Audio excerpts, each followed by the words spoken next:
No Hospital São Rafael, Gabriel Almeida, um estudante de medicina de 19 anos, está em coma há 3 meses após um acidente tentando salvar uma criança. Os médicos mais renomados do hospital declaram o caso como perdido e convencem o pai, Ricardo Almeida, a assinar os papéis para desligar os aparelhos. Gabriel tem apenas 3 dias de vida, enquanto as máquinas apitam indiferentes e o pai assina sua sentença de morte com mãos trêmulas. O que os médicos não percebem é que Dona Marta, a faxineira do corredor, observa tudo em silêncio. O que ela faz nos próximos 21 dias muda tudo completamente. Mas antes de continuar a história, se você, assim como nós, acredita que nunca devemos desistir de quem amamos, se inscreva no canal para não perder nenhuma história emocionante. Obrigado. Agora vamos voltar à nossa história. O corredor do Hospital São Rafael cheirava a desinfetante e desespero.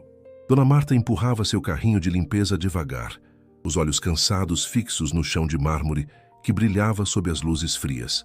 58 anos nas costas, mãos calejadas de tanto esfregar, joelhos que reclamavam a cada movimento. Mas nada doía mais que aquilo que ela estava prestes a testemunhar. Através da janela da UTI, conseguia ver o Dr. Silveira gesticulando para um homem de terno. Ricardo Almeida estava de pé, mas parecia prestes a desabar. O médico segurava uma prancheta, a expressão profissional escondendo mal o desconforto. Marta não precisava ouvir para saber o que estava sendo dito. 3 meses trabalhando naquele andar, 3 meses limpando aquele corredor, 3 meses observando aquele pai definhar junto com o filho. Senhor Almeida, a voz do Dr. Silveira vazou pela porta entreaberta. Fizemos tudo o que estava ao nosso alcance. Todos os procedimentos possíveis, todas as medicações disponíveis. Não há mais nada que a medicina possa fazer. O quadro do Gabriel é irreversível. É hora de considerar desligar os aparelhos. O balde quase escorregou das mãos de Marta. Ela se apoiou no carrinho, sentindo as pernas fraquejarem. Aquelas palavras. Deus do céu, aquelas malditas palavras. As mesmas que havia escutado 10 anos atrás, em um hospital público, onde ela implorava por mais tempo, mais tentativas, mais esperança para seu Pedro. Ricardo Almeida, o empresário poderoso que comandava um império imobiliário, desabou na cadeira como um boneco de pano. Mesmo de longe, Marta via os ombros largos tremendo. Um homem que decidia o destino de milhões em negócios não tinha poder nenhum ali. Dinheiro não comprava milagres. Ela sabia bem disso. Marta apertou o pano de chão nas mãos até os nós dos dedos ficarem brancos. Dentro daquele quarto, um garoto de 19 anos jazia imóvel, conectado a máquinas que respiravam por ele, que bombeavam vida artificial em um corpo que os médicos declararam morto por dentro. Gabriel Almeida. Ela sabia o nome de cor. Sabia que ele estudava medicina, estava no último ano. Sabia que havia sofrido o acidente tentando desviar de uma criança na estrada. Sabia porque ouvia as enfermeiras conversando, porque via nos olhos vermelhos do pai todas as noites, porque aquele caso havia se tornado pessoal demais. Aquele rosto jovem, mesmo inchado pelos ferimentos, lembrava tanto o Pedro, tanto que doía olhar, tanto que ela precisava olhar. Mas antes de continuar, me diz uma coisa. Marta murmurou para si mesma, limpando uma lágrima teimosa. Se você estivesse no lugar desse pai, você desistiria? Você aceitaria que não há mais nada a fazer? Pausa o vídeo agora e vai nos comentários contar. Você conseguiria apertar o botão que desliga a vida do seu próprio filho? Dona Marta Oliveira acordava todo dia às 4 da manhã. Não porque o despertador tocava. O aparelhinho velho havia quebrado anos atrás e ela nunca comprara outro. Acordava porque o corpo dela sabia que não havia tempo a perder. 3 netos para criar. Um barraco de 2 cômodos na periferia que ameaçava desabar a cada chuva forte. E 2 turnos de trabalho que mal pagavam as contas. A história dela era simples demais para ser interessante, pesada demais para ser contada sem lágrimas. Tinha sido casada com João, um homem bom que morreu de infarto aos 50, deixando ela com um filho de 12 anos e uma montanha de dívidas. Trabalhou como faxineira, lavadeira, cozinheira, o que aparecesse. Criou Pedro sozinha, viu o menino crescer bonito e bom, entrar na faculdade de enfermagem com bolsa. Viu também o acidente que destruiu tudo. Pedro tinha 22 anos quando a moto derrapou na pista molhada. Traumatismo craniano. As mesmas palavras que agora assombravam o quarto de Gabriel Almeida. A diferença é que Pedro estava em um hospital público, onde não havia recursos para tratamentos prolongados, onde as decisões eram tomadas rápido demais porque havia fila de gente esperando o leito. Não há mais atividade cerebral, dona Marta. É melhor se despedir. Ela havia implorado. De joelhos tinha implorado por mais tempo. Apenas mais alguns dias. Tinha começado uma rota de orações que sua avó, uma benzedeira respeitada do interior, havia lhe ensinado quando criança. Orações específicas, palavras antigas, imposição de mãos. Precisava completar o ciclo de 21 dias, mas lhe deram apenas 3. Quando desligaram os aparelhos, Pedro se foi em minutos, e com ele foi embora um pedaço de Marta que nunca mais voltou. 10 anos depois, ela limpava os corredores do hospital mais caro da cidade, onde pessoas com dinheiro podiam comprar mais tempo, melhores médicos, quartos privados. Mas não podiam comprar garantias. A morte era democrática nesse aspecto. Gabriel Almeida estava ali havia 3 meses. Marta lembrava do dia em que ele chegou, a movimentação frenética, os médicos gritando ordens, o pai chegando de táxi ainda de terno porque tinha saído correndo de uma reunião. O rapaz vinha de uma viagem de voluntariado. Trabalhava em uma comunidade carente, levando atendimento médico básico como parte do projeto de conclusão de curso. Na volta, uma criança atravessou a rua correndo atrás de uma bola. Gabriel desviou bruscamente. A caminhonete capotou 3 vezes. Os paramédicos disseram que foi um milagre ele ter chegado vivo ao hospital. Os médicos fizeram 3 cirurgias de emergência. Durante semanas, Ricardo Almeida permaneceu ali, dormindo em uma cadeira desconfortável, comendo apenas quando alguém obrigava, envelhecendo 10 anos em 10 dias. Mas os milagres têm prazo de validade, ao que parece. Depois de 3 meses, os exames mostravam o que os médicos temiam: morte cerebral iminente. As máquinas mantinham o corpo funcionando, mas o Gabriel que existia antes, o jovem brilhante, o futuro médico, o filho único, esse já tinha ido embora. É uma questão de tempo, Dr. Silveira explicava com aquela voz profissional que tentava soar compassiva. Mesmo que mantenhamos os aparelhos, o corpo vai falhar. Não estamos prolongando a vida dele, apenas prolongando a morte. O senhor precisa considerar o desligamento. Marta ouvia essas conversas enquanto fingia estar ocupada limpando algum canto. Ouvia e sentia o coração sendo despedaçado de novo, como se estivesse revivendo tudo com Pedro. Ricardo Almeida era um homem diferente daquele que tinha chegado 3 meses atrás. O empresário poderoso, conhecido pela frieza nas negociações, pelo sucesso implacável nos negócios, estava destroçado. As roupas caras agora caíam mal no corpo emagrecido. A barba crescia sem cuidado. Os olhos tinham uma profundidade de sofrimento que Marta conhecia bem. Ela sabia pelas conversas que ouvia que Ricardo se culpava. Estava ao telefone com Gabriel quando o acidente aconteceu, cobrando que o filho voltasse mais cedo de uma viagem que considerava perda de tempo, porque tinha uma reunião importante de negócios que precisava da presença dele. Você precisa começar a pensar no futuro da empresa, Gabriel. Essas atividades sociais são bonitas, mas não pagam as contas. Essas foram as últimas palavras que trocaram antes do acidente. Ricardo tinha que viver com isso. As enfermeiras cochichavam nos corredores. Diziam que o empresário havia se divorciado anos atrás porque a ex-mulher não aguentava viver com um homem casado primeiro com o trabalho. Gabriel era tudo o que ele tinha, e agora estava prestes a perder também. Marta observava tudo com um aperto no peito que nunca a deixava. Durante as madrugadas, quando o hospital ficava mais silencioso e ela limpava os corredores vazios, parava na frente daquela janela. Olhava para o garoto imóvel, para as máquinas que apitavam em ritmo constante, para o pai que dormia de mãos dadas com o filho, e rezava, baixinho para ninguém ouvir. Pedia forças para aquele pai, pedia perdão por não ter conseguido salvar o próprio filho, pedia um milagre que a medicina já tinha descartado. Deixa eu te perguntar uma coisa. Ela murmurava olhando para o céu através da janela do corredor. Como você continua tendo fé quando tudo ao seu redor grita que não adianta? Quando os médicos, a ciência, a realidade, Tudo diz que acabou. Para o vídeo, 1 minutinho e me conta.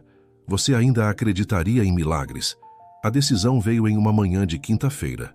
Dr. Silveira reuniu toda a equipe médica, chamou Ricardo para uma sala particular. Marta estava limpando o vidro da porta quando viu o empresário assinar os papéis. Mãos tremendo, caneta escorregando, lágrimas caindo sobre a folha branca. Autorizava o desligamento dos aparelhos para a próxima segunda-feira. 3 dias. Gabriel Almeida tinha 3 dias de vida. Marta terminou o turno como um autômato. Guardou o carrinho, trocou o uniforme, pegou os 2 ônibus que a levavam de volta para casa. Mas não conseguia parar de pensar. 3 dias. As mesmas 72 horas que haviam lidado com Pedro. A mesma sentença de morte disfarçada de compaixão. Naquela noite não conseguiu dormir. Ficou olhando para o teto rachado do barraco, ouvindo os netos respirarem no colchão ao lado. Pensou na avó, nas mãos antigas dela fazendo o sinal da cruz sobre a testa dos doentes. Nas palavras murmuradas que pareciam ter poder para alcançar onde a medicina não chegava. Tinha começado aquele ciclo de orações com Pedro, 21 dias de intercessão, de imposição de mãos, de fé inabalável. Mas lhe cortaram no 3º dia. Sempre se perguntou, e se tivesse tido tempo? E se a fé dela tivesse sido forte o suficiente para segurar o filho por mais tempo? E se os médicos tivessem dado uma chance para algo além da ciência? A chuva começou a cair forte na sexta-feira à noite. Marta terminou o turno da noite completamente encharcada, porque o guarda-chuva havia virado com o vento. Estava tirando o uniforme molhado no vestiário quando ouviu passos no corredor. Passos arrastados, pesados de quem carrega o mundo nas costas. Ricardo Almeida estava parado na porta. Terno amarrotado, olhos inchados, perdido como uma criança. "Desculpe", ele começou, a voz rouca. Eu vi você por aqui todas as noites, limpando o corredor em frente ao quarto do meu filho. Eu queria agradecer por manter tudo limpo, por..." A voz dele quebrou. Um soluço escapou antes que conseguisse controlar. Marta sentiu algo se romper dentro dela. Não foi uma decisão racional. Foi um impulso, um grito da alma que não conseguia mais ficar calada. "Senhor Almeida", ela disse, dando um passo à frente. Eu perdi meu filho também, há 10 anos. Do mesmo jeito. Acidente, coma. Os médicos dizendo que não tinha mais jeito." Ricardo olhou para ela pela primeira vez de verdade. Não era mais a faxineira invisível. Era uma mãe que sabia exatamente o que ele estava sentindo. "Só que eu não tive escolha." Marta continuou, as palavras saindo atropeladas. "Eles me deram 3 dias. Os mesmos 3 dias que eles deram para o seu filho. E eu tinha começado uma coisa. Uma oração antiga que minha avó me ensinou. 21 dias de intercessão. Eu acreditava com tudo que eu tinha, que se eu completasse aqueles 21 dias, meu Pedro ia voltar. Mas eles não me deram tempo." "A senhora acha..." Ricardo começou, a voz quebrando de novo. "A senhora acha que orações podem fazer alguma coisa quando os médicos desistiram?" "Eu não sei", Marta respondeu com honestidade brutal. "Eu nunca consegui terminar. Nunca vou saber se teria funcionado com meu Pedro. Mas eu sei que 3 dias não são suficientes para desistir de quem a gente ama. Eu sei que a medicina não é dona da última palavra. E eu sei que se alguém tivesse me dado uma chance, só uma chance, eu teria lutado até o fim." O silêncio que se seguiu era denso, carregado de dor e de algo que se parecia perigosamente com esperança. "O que a senhora está me pedindo?" Ricardo perguntou finalmente.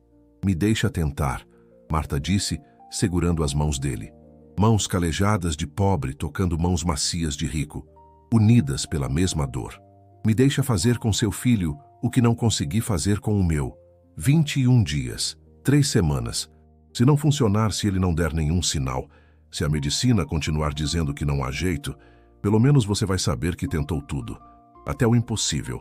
Ricardo Almeida era um homem de lógica, números, estratégias, análises frias.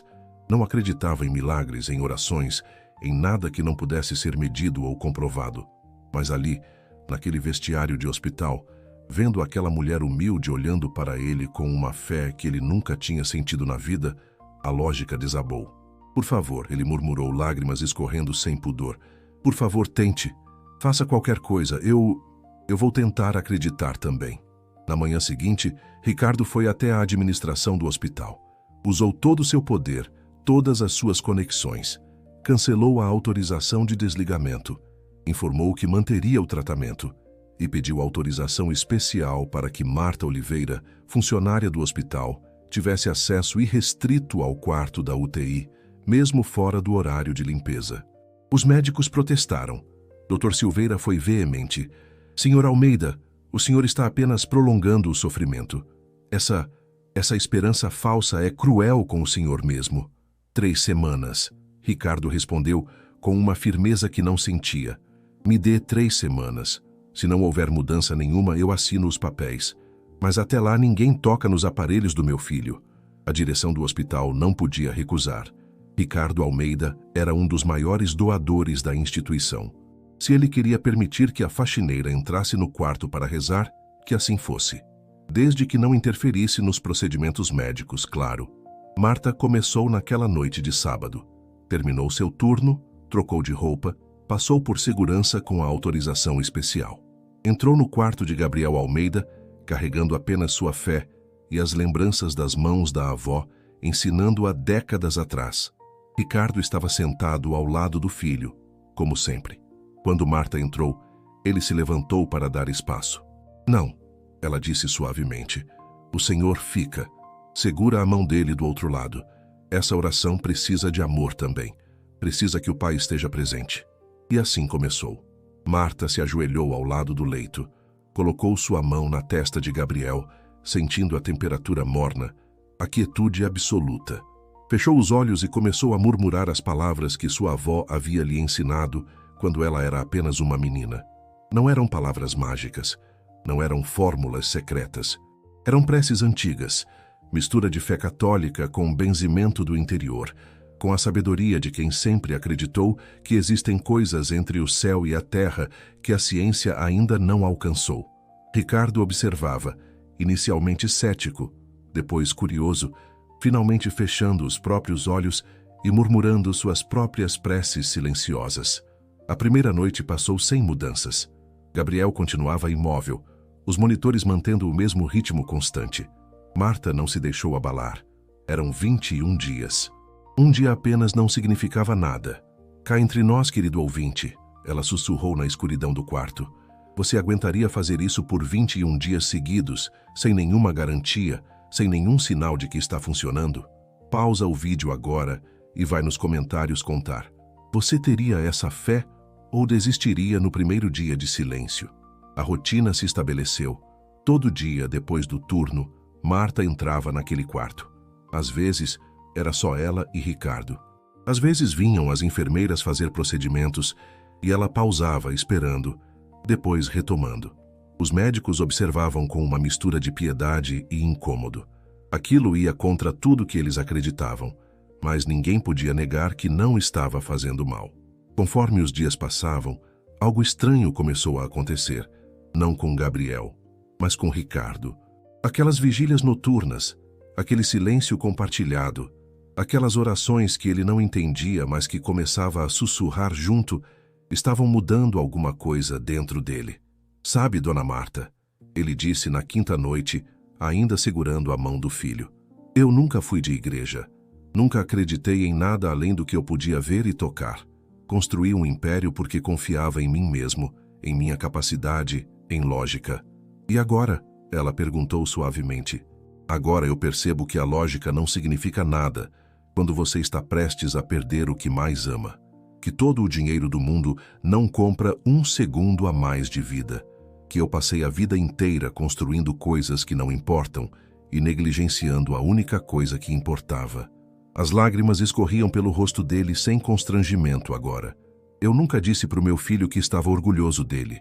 Ele queria ser médico para ajudar pessoas pobres, trabalhar em comunidades.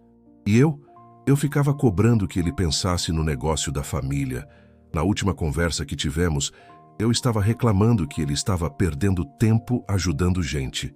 E agora, a voz dele quebrou completamente. Marta colocou a mão livre sobre o ombro dele. O senhor vai ter chance de dizer tudo isso para ele, ela disse com uma convicção que vinha de algum lugar profundo. Eu sinto. O senhor vai poder dizer que estava errado, que está orgulhoso, que ama ele mais que qualquer negócio nesse mundo. Como a senhora consegue ter essa certeza? Porque eu não tive, Marta respondeu, a voz embargada. Não tive chance de dizer para o meu Pedro que estava orgulhosa, que ele era minha luz, que valeu a pena cada sacrifício. Mas o Senhor vai ter. Eu acredito nisso com cada pedaço de mim. Os dias se transformaram em semanas. A primeira semana passou. Depois, a segunda. Gabriel continuava exatamente igual. Os monitores mostravam os mesmos números. Os médicos abanavam a cabeça com pena. Dr. Silveira discretamente lembrava a Ricardo que o prazo estava terminando. Mas algo estava mudando, mesmo que ninguém conseguisse medir em um aparelho. Ricardo não era mais o mesmo homem. Chegava ao hospital mais cedo. Conversava com Gabriel como se o filho pudesse ouvir, contava sobre o dia, pedia desculpas, fazia promessas. Descobriu, através de Marta, que ela morava em um barraco precário na periferia, que cuidava sozinha de 3 netos órfãos. A filha dela havia morrido no parto do terceiro, e o pai tinha abandonado as crianças. "Quanto a senhora ganha aqui no hospital?" ele perguntou um dia. "O suficiente para não passar fome", ela respondeu com um sorriso triste. "Quase. Quero ajudar." "Não." Marta foi firme. "Não faço isso por dinheiro. Faço porque sei o que é a dor que o senhor sente. Porque meu Pedro merece que outro filho seja salvo. Não preciso de caridade." "Não é caridade." Ricardo insistiu suavemente. "É justiça. A senhora está me ensinando coisas que 20 anos de terapia não conseguiram. Está me mostrando o que é fé verdadeira, o que é amor sem condições. Deixe-me retribuir pelo menos um pouco." Marta aceitou relutantemente que ele pagasse as contas atrasadas da sua casa. Só isso. Nada mais. Foi na segunda semana que aconteceu algo que chamou a atenção dos médicos. A enfermeira-chefe, Sandra, uma mulher experiente de 40 anos que trabalhava naquela UTI há 15 anos, notou algo estranho. "Dr. Silveira", ela disse, mostrando uma planilha. "Os sinais vitais do Gabriel apresentam variações durante a noite." "Que tipo de variações?" "Pequenas, batimentos cardíacos ligeiramente mais rápidos, pressão subindo alguns pontos, temperatura corporal aumentando meio grau, sempre no mesmo horário." "Que horário?" "Entre 10 da noite e 11h30. Exatamente o período em que Dona Marta está no quarto." Dr. Silveira franziu a testa. Como médico, ele precisava considerar todas as possibilidades, mesmo as que desafiavam sua compreensão. "Agende novos exames. Ressonância, eletroencefalograma completo. Vamos ver se há alguma atividade que não estamos captando." Os exames foram feitos na manhã seguinte. Ricardo esperou os resultados com um misto de pavor e esperança. Marta continuou suas orações, não deixando que a expectativa a desviasse do propósito. Quando os resultados saíram, Dr. Silveira os leu 3 vezes antes de chamar Ricardo. "Senhor Almeida, não tenho explicação para o que vou lhe mostrar. Há 2 semanas, o eletroencefalograma do Gabriel mostrava atividade cerebral mínima, compatível com morte cerebral iminente. Hoje," ele apontou para as imagens na tela. "Hoje há ondas. São fracas, esparsas, mas estão lá.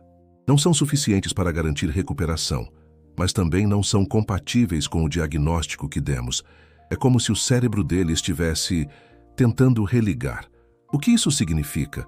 Sinceramente, não sei. Em 25 anos de medicina, nunca vi nada parecido. É como se algo estivesse estimulando o cérebro dele a reagir.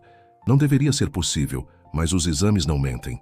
Ricardo saiu daquela sala e foi direto para o quarto. Marta estava lá como sempre, mão na testa de Gabriel, murmurando suas orações.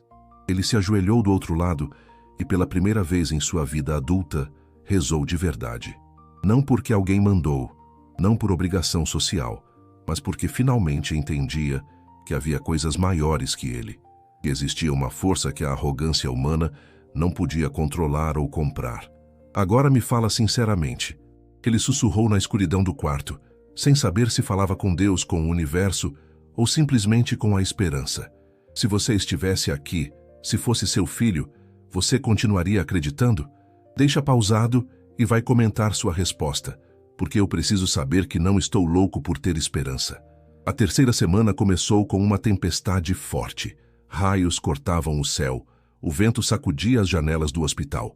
Marta chegou encharcada para sua vigília noturna. Ricardo estava lá, como sempre. Ele tinha trazido café quente em uma garrafa térmica.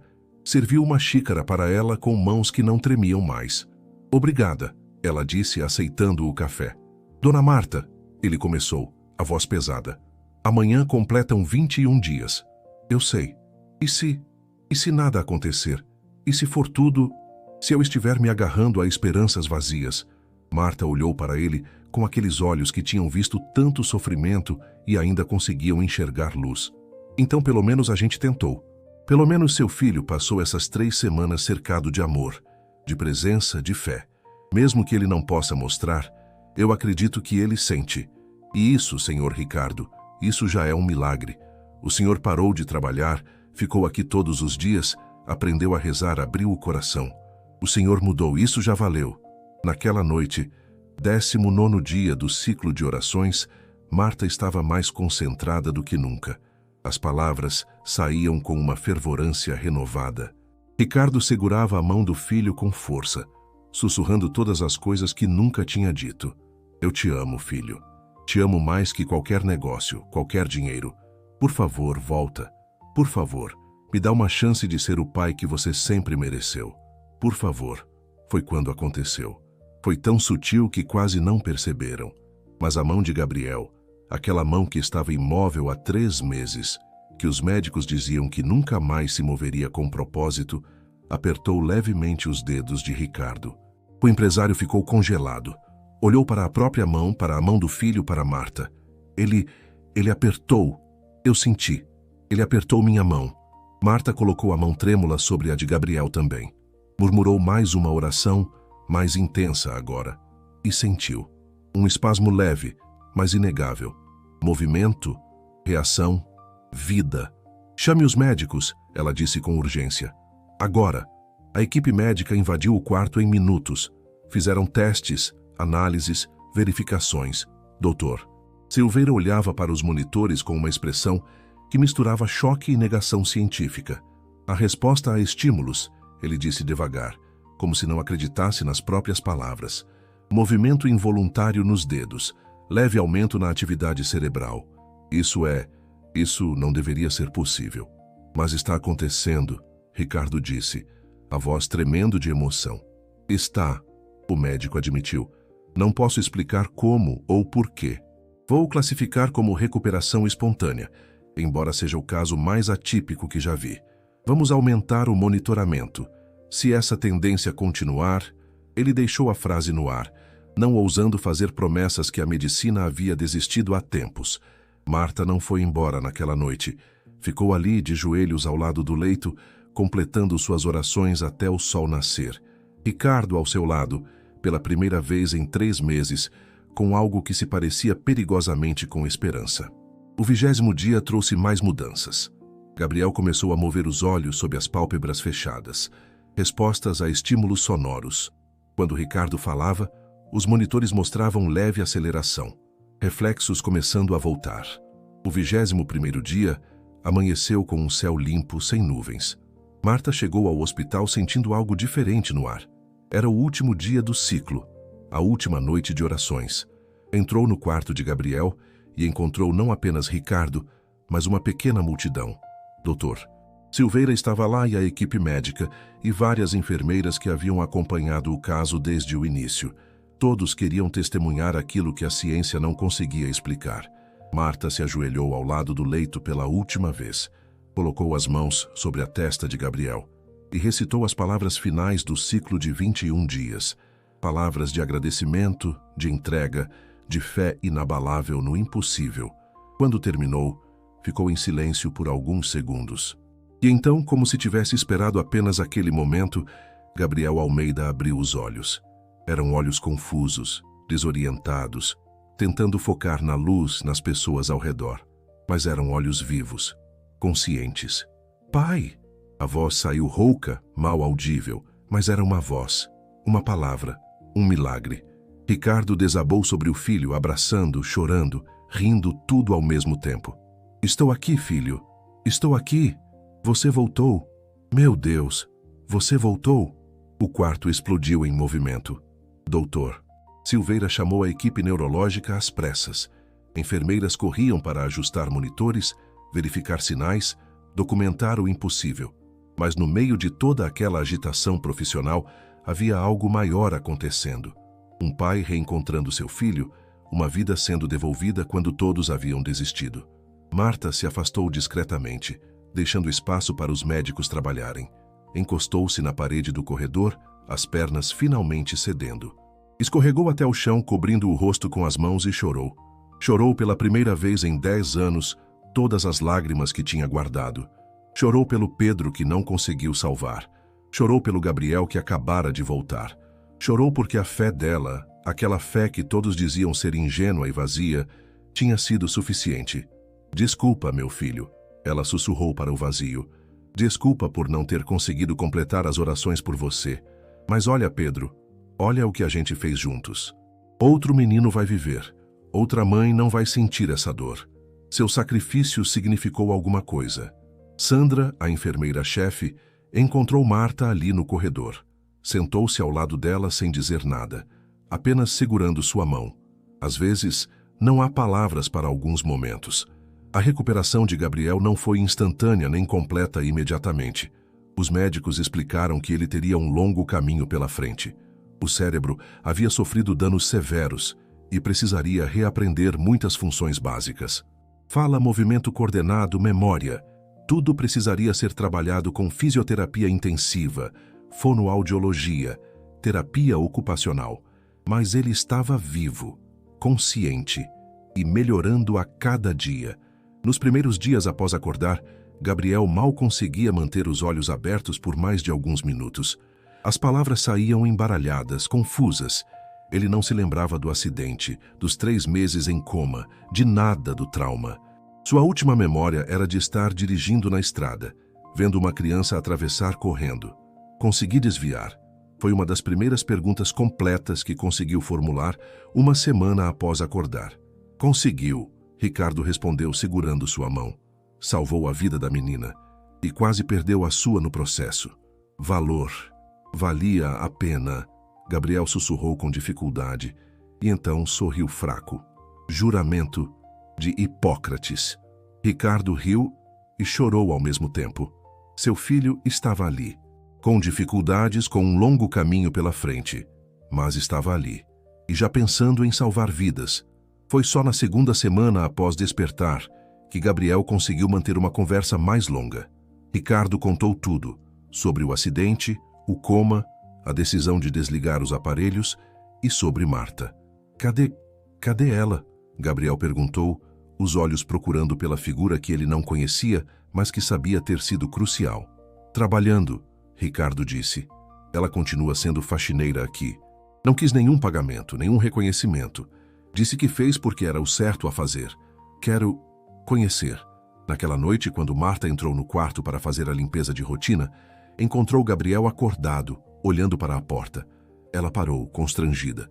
Não sabia bem como agir agora que ele estava consciente. Dona Marta? Ele perguntou, a voz ainda fraca, mas mais firme do que antes. Sim, meu filho. Ela respondeu, aproximando-se devagar. Obrigado.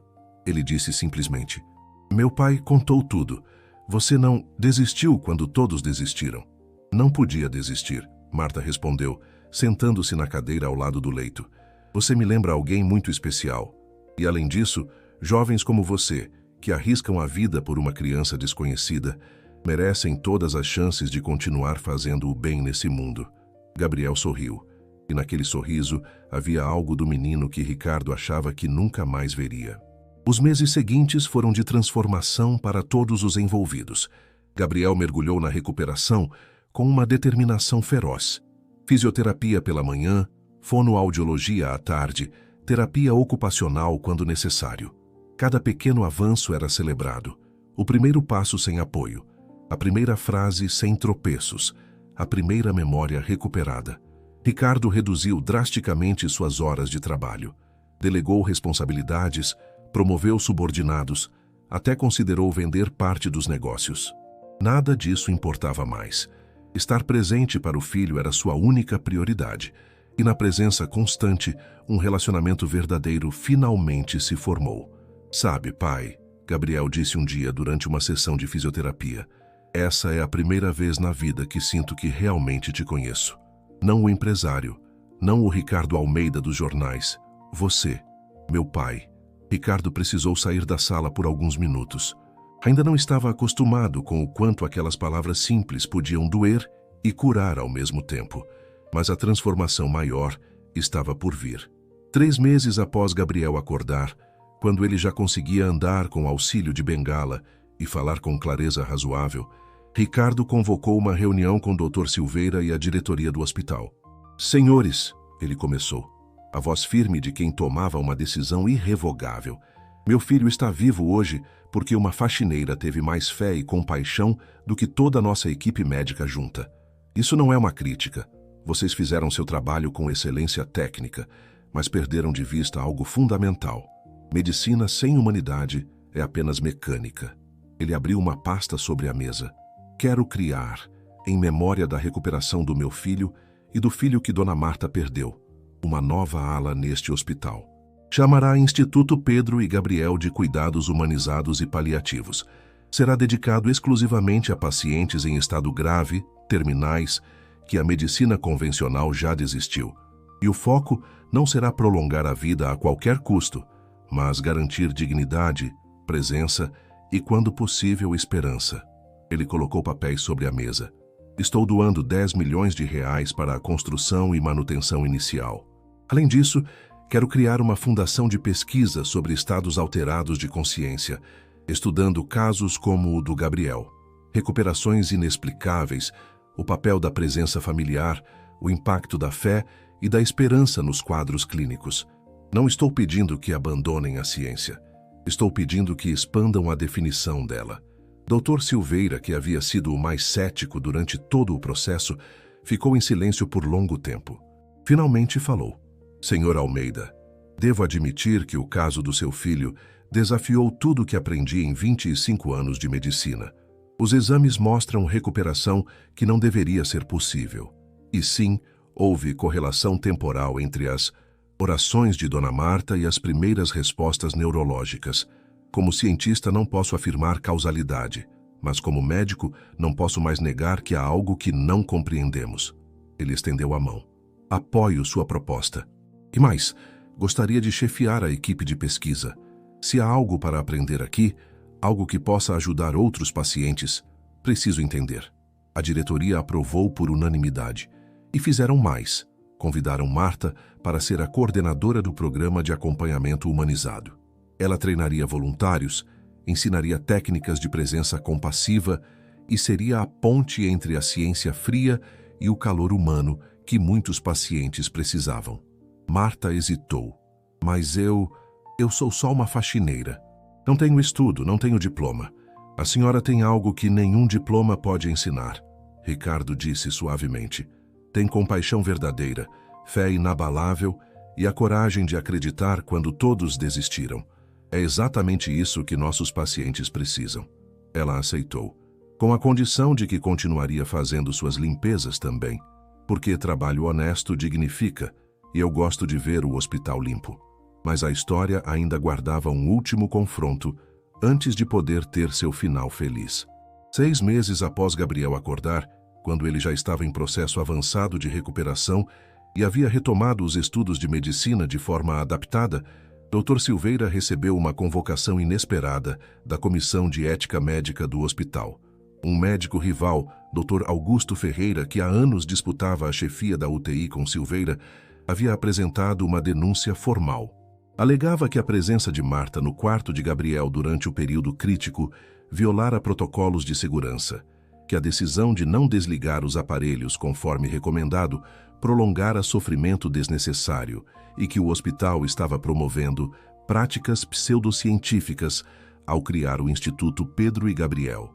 É uma questão de credibilidade, Dr. Ferreira argumentou na reunião tensa. Se começarmos a permitir que faxineiras façam orações milagrosas em pacientes terminais, vamos virar piada no meio médico. O caso Almeida foi uma anomalia estatística, não um milagre, e transformar isso em protocolo institucional é irresponsável. A investigação foi aberta. Marta foi convocada para depor, Ricardo foi questionado, até Gabriel foi chamado para dar seu testemunho. Pausa aqui por um segundo e me fala sinceramente.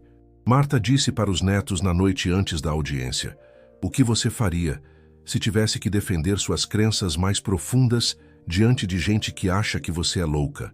Deixa pausado e vai comentar, porque eu preciso dessa força agora. A audiência aconteceu em uma sala ampla do hospital, com a presença da diretoria, representantes da comissão de ética, médicos seniores e até alguns advogados. Marta entrou com seu uniforme de faxineira limpo e passado, as mãos trêmulas, mas a cabeça erguida. Doutor. Ferreira apresentou sua acusação formalmente. Citou protocolos, estatísticas, estudos científicos. Argumentou que casos de recuperação espontânea, embora raros, acontecem sem intervenção mística e que atribuir a melhora de Gabriel às orações era regressão medieval do pensamento médico. Quando chegou a vez de Marta falar, ela se levantou devagar. Não tinha advogado, não tinha preparado discurso, tinha apenas sua verdade. Senhores, ela começou, a voz firme apesar do medo. Eu não sou médica. Não estudei em universidade. Sou só uma faxineira que limpa os corredores desse hospital há 15 anos. Mas nesses 15 anos, vi muita gente morrer. Vi famílias se despedindo. Vi dor que remédio nenhum alcança. Ela respirou fundo.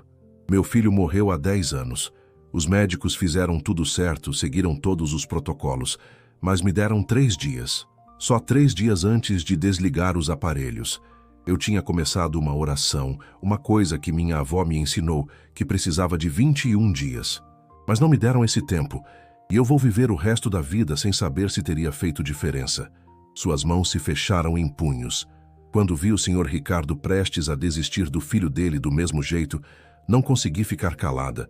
Não porque acho que sei mais que os médicos, mas porque sei que medicina não é só remédio e cirurgia. É também esperança, presença, amor. E isso eu entendo. Dr. Ferreira tentou interromper, mas o presidente da comissão fez um gesto para que Marta continuasse. Eu não curei o Gabriel, ela disse claramente. Não tenho poder nenhum.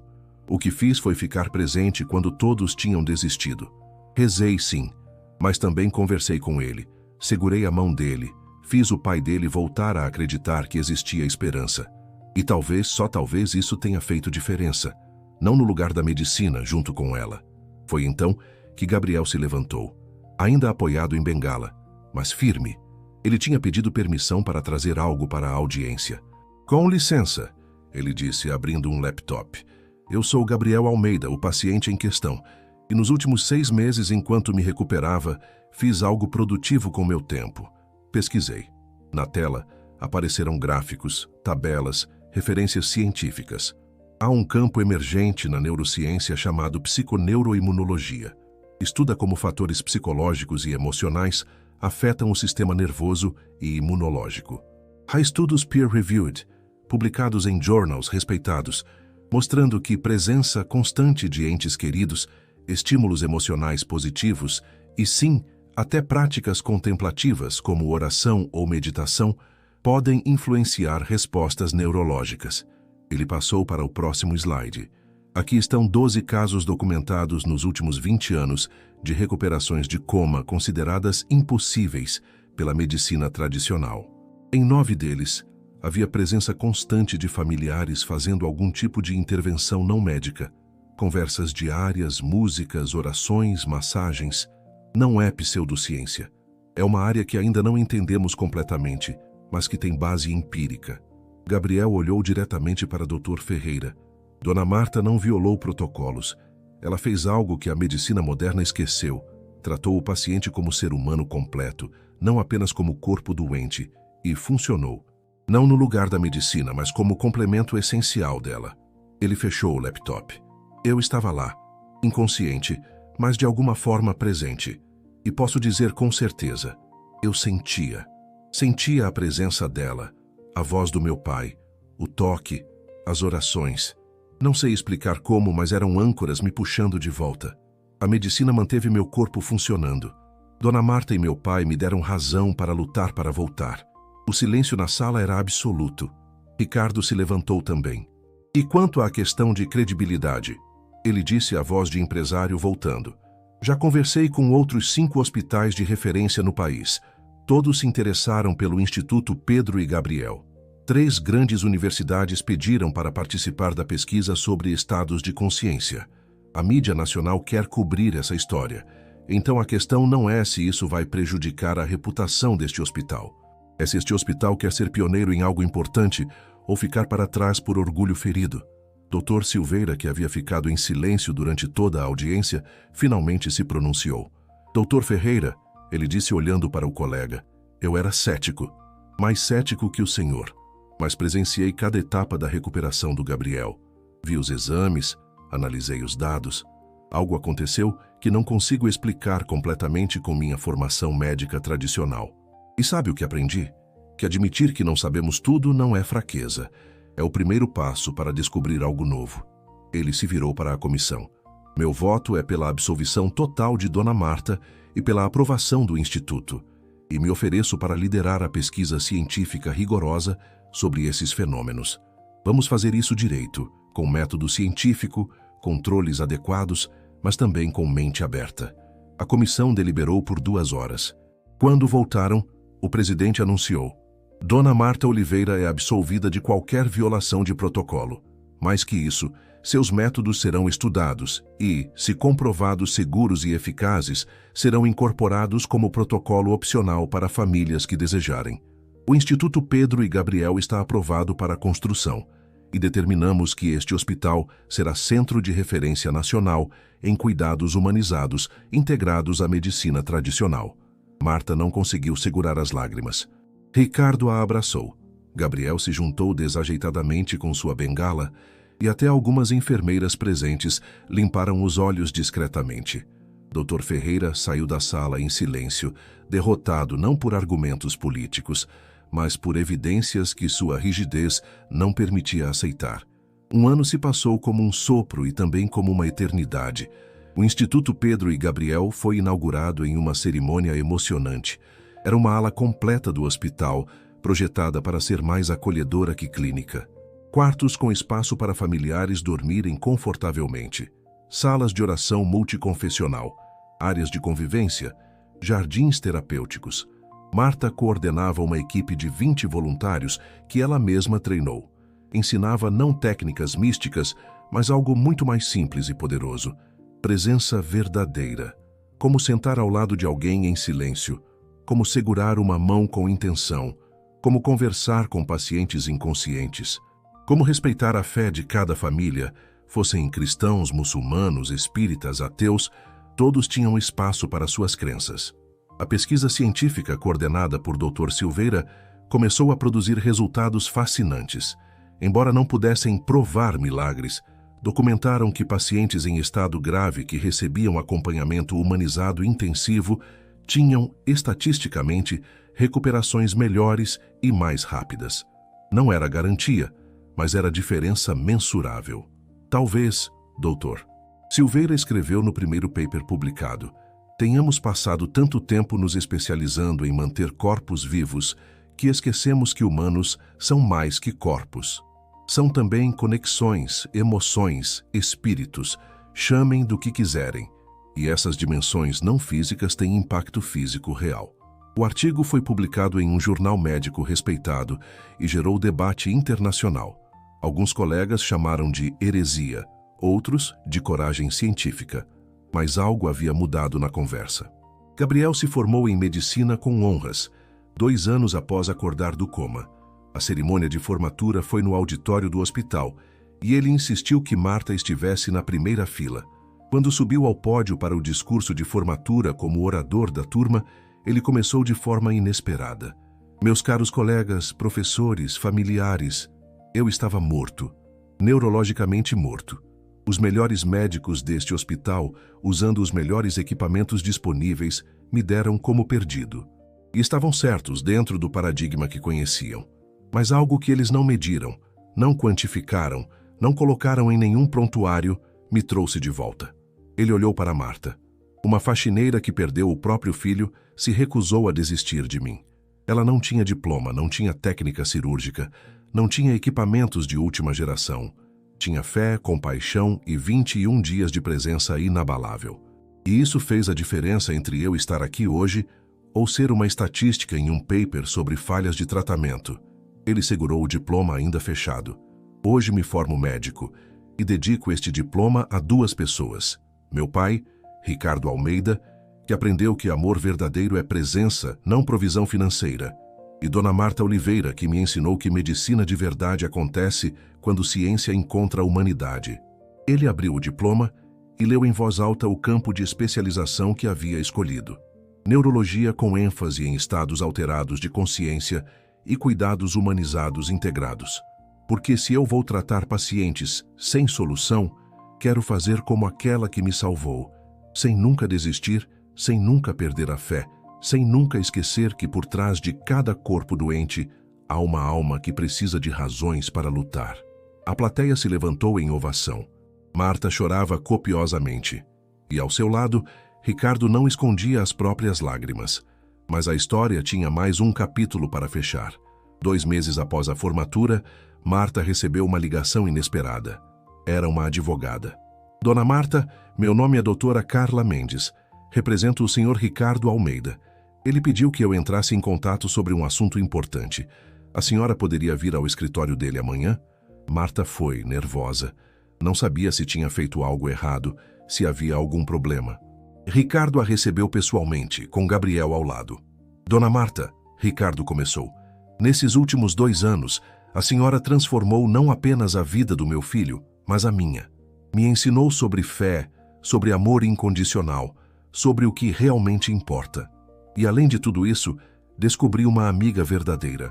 Ele abriu uma pasta. A senhora mora em um barraco na periferia. Trabalha 2 turnos para sustentar 3 netos. Nunca pediu nada. Nunca aceitou mais do que o estritamente necessário. Mas hoje eu não estou pedindo permissão. Estou informando decisões que já tomei. Ele entregou papéis para ela. Esta é a escritura de uma casa.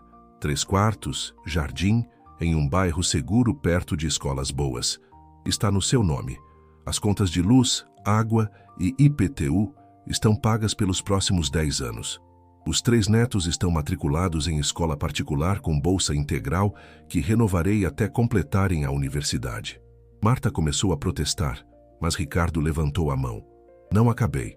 Seu salário no hospital foi reajustado para a coordenadora, o que a senhora é de fato. Mas além disso, criei um fundo fiduciário em nome dos seus netos que garantirá faculdade para todos e um start de vida digno. E tem mais uma coisa. Gabriel se levantou e entregou outro documento. Este é o registro oficial do Instituto Pedro e Gabriel como ONG. Precisa de uma presidente, alguém que entenda de verdade a missão, que tenha vivido a dor que queremos aliviar. Aceitaria ser nossa presidente, Dona Marta? Marta olhou para os papéis, para a casa nas fotos, para os rostos dos 2 homens que haviam entrado em sua vida de forma tão improvável. Eu não sei se mereço tudo isso, ela sussurrou. Merece cada pedaço, Ricardo disse firme. Você me devolveu meu filho, me ensinou a viver de novo, me mostrou que riqueza não está em contas bancárias, mas em corações abertos. Deixe-me retribuir, nem que seja uma fração do que você me deu. E Marta, a faxineira humilde que nunca pedira nada, que vivera na pobreza, mas sempre rica em fé, finalmente aceitou. Não porque precisava, embora precisasse, mas porque entendeu que às vezes aceitar ajuda é também uma forma de amor. A casa foi ocupada com festa. Os netos corriam pelos quartos gritando de alegria. Vizinhos antigos foram convidados e Marta fez questão de preparar comida para todos. Porque prosperidade que não é compartilhada não vale nada. Ricardo e Gabriel estavam lá, ajudando a carregar móveis, brincando com as crianças. E pela primeira vez, vendo aqueles 2 juntos rindo e conversando, Marta sentiu que tinha fechado um ciclo. Pedro, ela sussurrou olhando para o céu naquela noite. Seu sacrifício não foi em vão, meu filho. Outro menino vive, outra família está inteira, e sua mãe finalmente tem paz. Obrigada por ter me emprestado sua força quando eu precisei salvar o Gabriel. Sei que você estava comigo naqueles 21 dias. O Instituto Pedro e Gabriel prosperou. Em 2 anos, atendeu mais de 200 pacientes em estado grave. Nem todos sobreviveram. a realidade da medicina ainda tinha suas limitações. Mas todos, absolutamente todos, tiveram dignidade, presença e amor nos últimos momentos ou nos momentos de recuperação. Histórias começaram a surgir. Uma senhora de 70 anos que acordou de AVC devastador após a filha passar 30 dias lendo para ela os livros favoritos. Um homem jovem que se recuperou de traumatismo após a esposa tocar violão diariamente ao lado do leito. Uma criança que voltou de meningite grave enquanto a mãe cantava cantigas de ninar sem parar. Não eram sempre milagres, mas eram sempre exemplos de humanidade prevalecendo sobre o protocolo frio. E aos poucos, outros hospitais começaram a procurar o Instituto para aprender, para replicar, para trazer de volta a dimensão humana da medicina. Gabriel se tornou um médico excepcional. Tratava cada paciente sem solução, com a certeza de quem viveu o impossível. Quando famílias choravam diante de diagnósticos terminais, ele segurava as mãos deles e dizia: "Eu sei que parece que acabou. Os médicos me deram como perdido também, mas eu estou aqui. Não posso prometer milagres, mas posso prometer que vamos lutar juntos, com toda a ciência disponível e com toda a humanidade necessária. E às vezes, só às vezes, isso faz a diferença." Ricardo transformou completamente seu império de negócios. Metade da empresa foi convertida em projetos sociais, construção de moradias populares dignas, clínicas comunitárias, programas educacionais. A outra metade continuava gerando lucro, mas agora com propósito claro. "Dinheiro", ele dizia em entrevistas, "só tem valor quando transforma vidas. Passei 30 anos acumulando riqueza e quase perdi o que mais importava. Hoje uso essa riqueza para garantir que outras famílias não passem pelo que passei." E Marta, a faxineira que nunca desistiu, a mulher simples com fé de montanha, tornou-se referência nacional em cuidados humanizados. Deu palestras, treinou equipes, aconselhou famílias, mas nunca deixou de limpar o corredor do Instituto Pedro e Gabriel uma vez por semana. "É para lembrar de onde vim", ela explicava, "e para lembrar que não importa o título que você tem, o que importa é o amor que você coloca no que faz." 5 anos após a recuperação de Gabriel, em uma noite silenciosa, Marta estava no jardim do instituto. Era tarde, todos haviam ido embora. Ela gostava daqueles momentos sozinha, conversando com as estrelas, falando com Pedro. "Sabe, meu filho", ela sussurrou, "hoje salvamos mais um. Um garoto de 16 anos, acidente de moto, igual você. Os médicos queriam desistir, mas a mãe dele pediu 21 dias. E eu fiquei lá, orando, assim como fiz com o Gabriel. Ele acordou hoje, Pedro." Abriu os olhos e chamou pela mãe. As lágrimas escorriam, mas não eram mais lágrimas apenas de dor. "Eu ainda sinto sua falta todos os dias. Ainda me pergunto como seria se eu tivesse tido esses 21 dias com você. Mas eu entendo agora. Você partiu para que eu pudesse aprender essa lição. Para que quando chegasse a hora certa, quando aparecesse outro menino precisando, eu soubesse exatamente o que fazer. Seu sacrifício salvou o Gabriel. E através do Gabriel, está salvando tantos outros." Ela olhou para o prédio do Instituto, iluminado suavemente. "Seu nome está ali, meu amor. Instituto Pedro e Gabriel. Você é parte disso.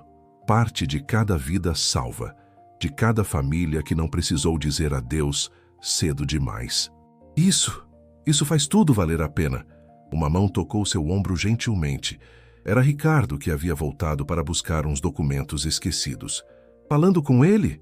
perguntou suavemente. "Sempre falo." Marta sorriu. "Ele me ouve, sabe? Assim como o Gabriel ouvia quando estava em coma. Esse vínculo entre mãe e filho não quebra só porque um deles não está mais aqui."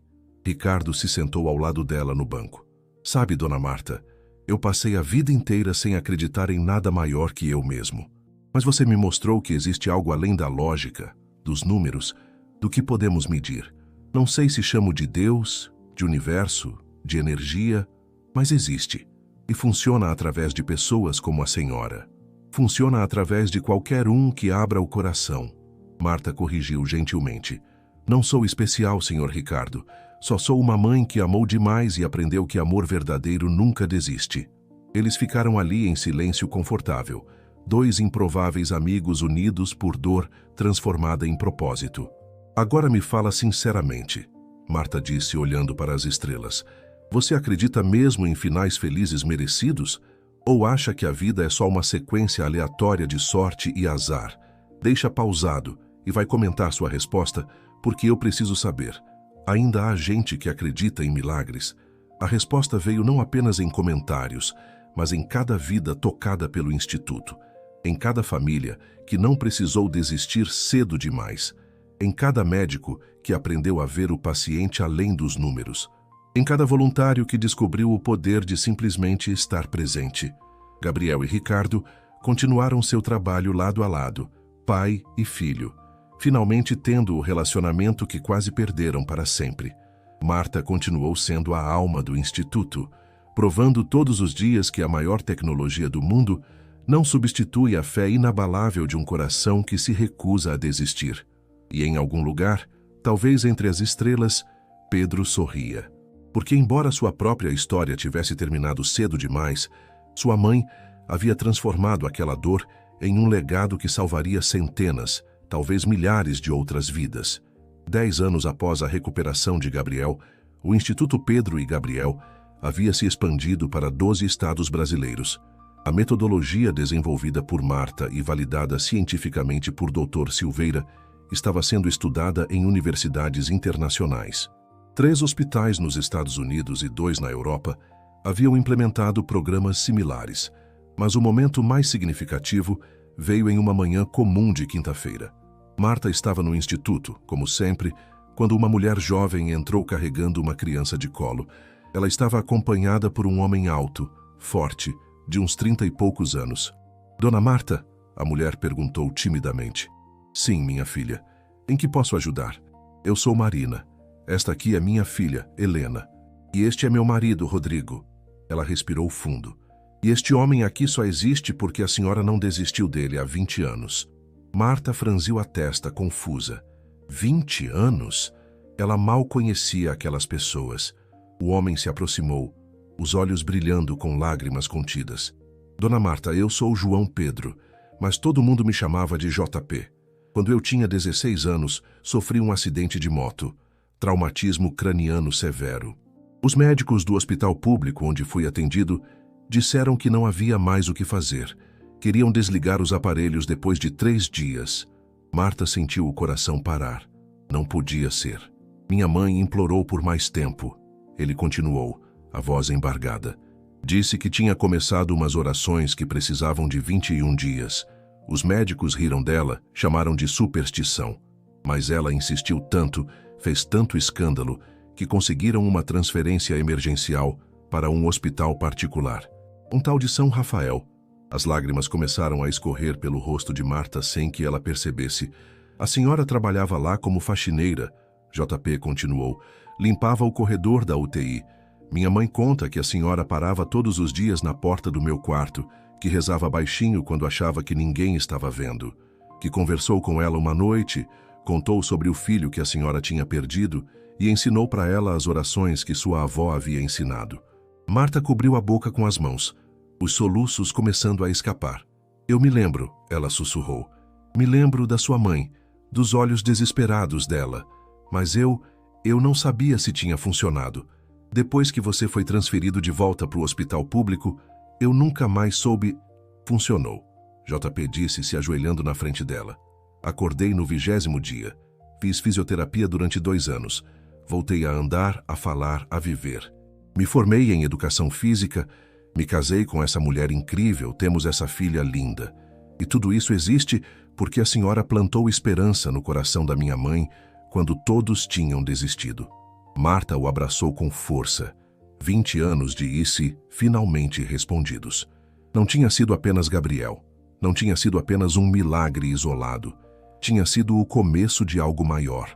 Uma semente de esperança plantada que continuava germinando. Sua mãe? Marta perguntou entre soluços. Como ela está?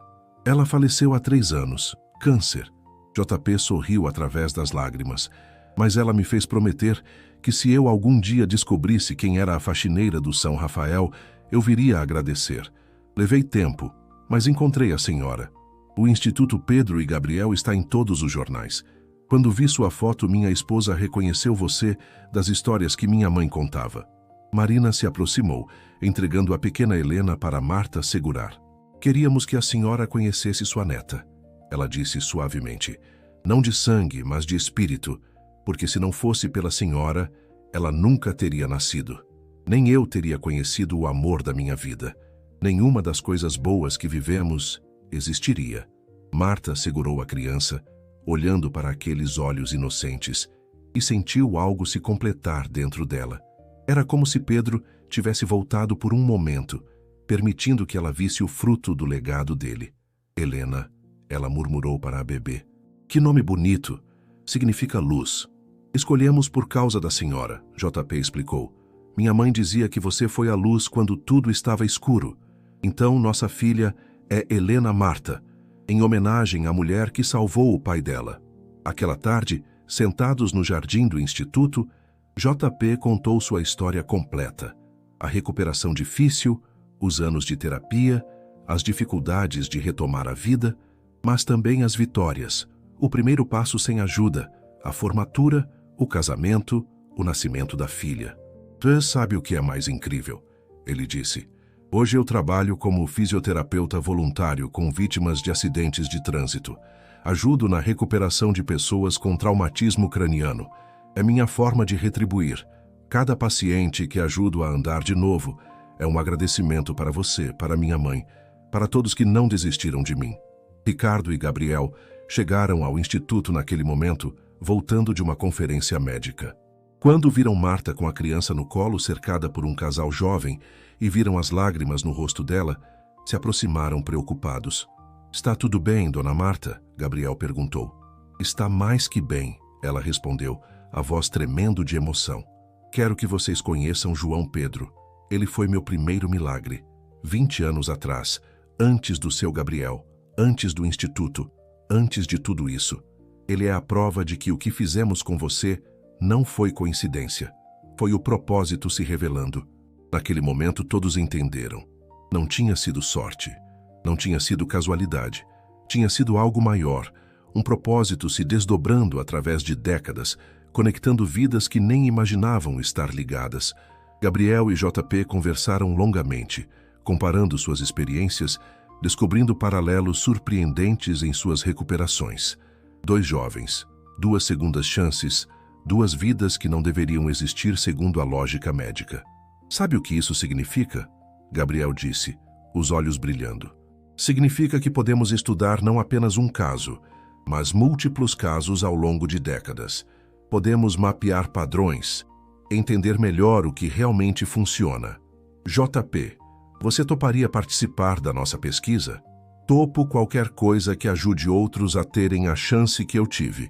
JP respondeu sem hesitar.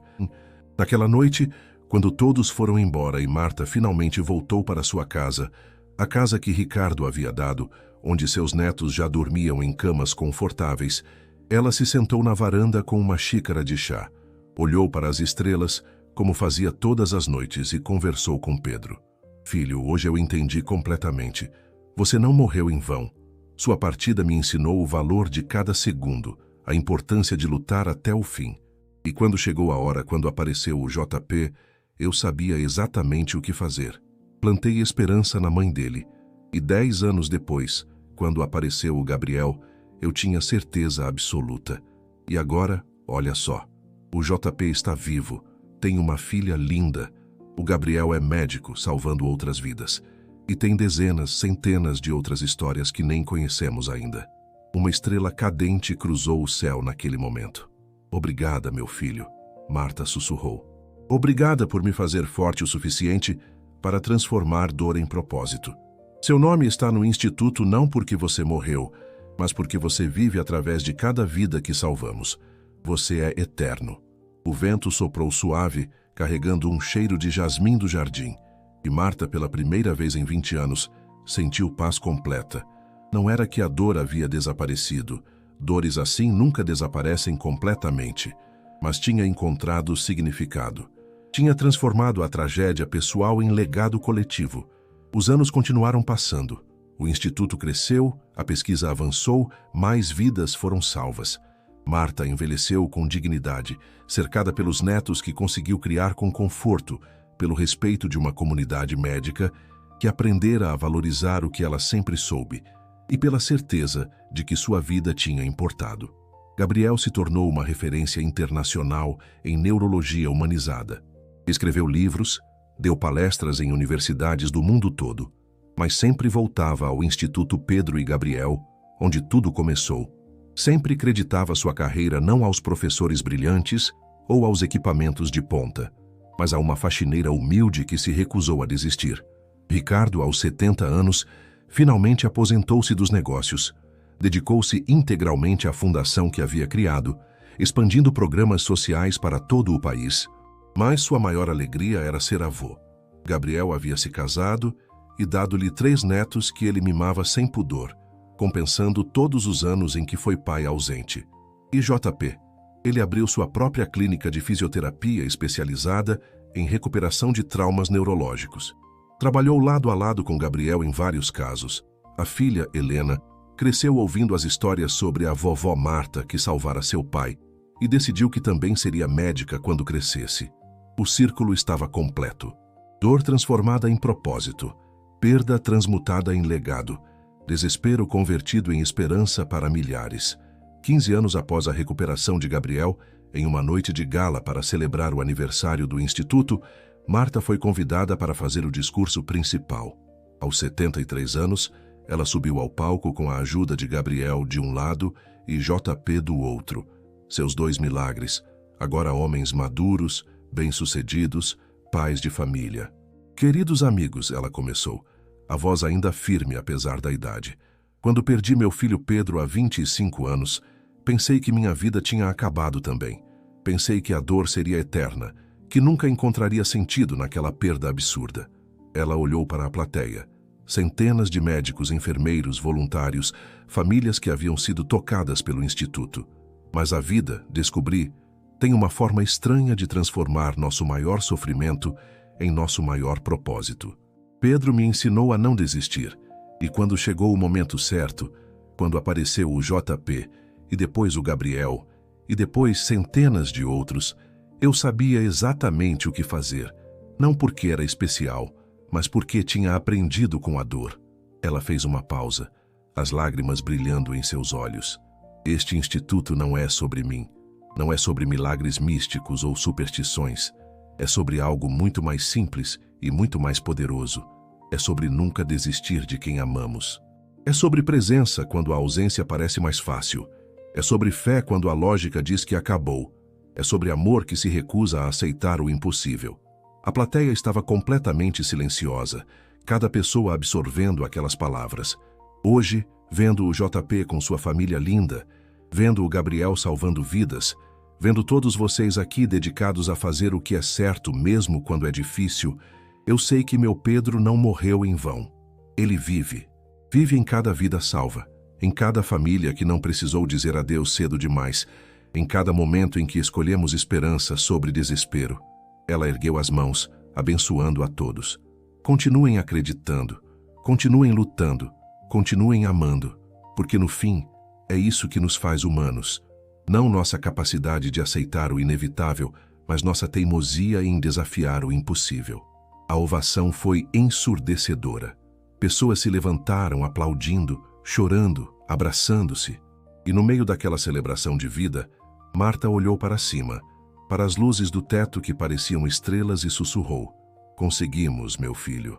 Transformamos sua dor em luz para tantos outros. Seu nome é eterno. Obrigada por me emprestar sua força quando eu precisei salvar o mundo, um paciente de cada vez." E assim termina a história de Dona Marta, a faxineira que nunca desistiu, de Pedro, o filho que partiu, mas cujo legado salvou centenas, de Gabriel, o jovem que voltou da morte para se tornar luz para outros, de JP, a primeira vitória que levou 20 anos para ser conhecida, de Ricardo, o empresário que aprendeu que amor vale mais que império, mas mais do que isso, é a história de todos nós, de cada momento em que somos confrontados com a escolha entre desistir ou persistir, entre aceitar o veredicto ou lutar mais um dia, entre lógica fria ou fé inabalável. É um lembrete de que, às vezes, os milagres não vêm de lugares esperados. Vêm de faxineiras humildes com corações de gigante. Vêm de orações sussurradas em corredores vazios. Vêm de pais que aprendem a amar antes que seja tarde. Vêm de médicos que aprendem que curar é mais que técnica. E talvez, só talvez, o maior milagre de todos não seja os pacientes que acordaram de comas impossíveis, mas o fato de que a dor de uma mãe que perdeu um filho conseguiu se transformar em esperança para centenas de outras mães que não precisaram perder os seus. Porque no final, é isso que nos torna imortais. Não viver para sempre, mas criar legados que continuam vivendo através daqueles que tocamos. E Marta, a humilde faxineira do Hospital São Rafael, tocou o mundo inteiro.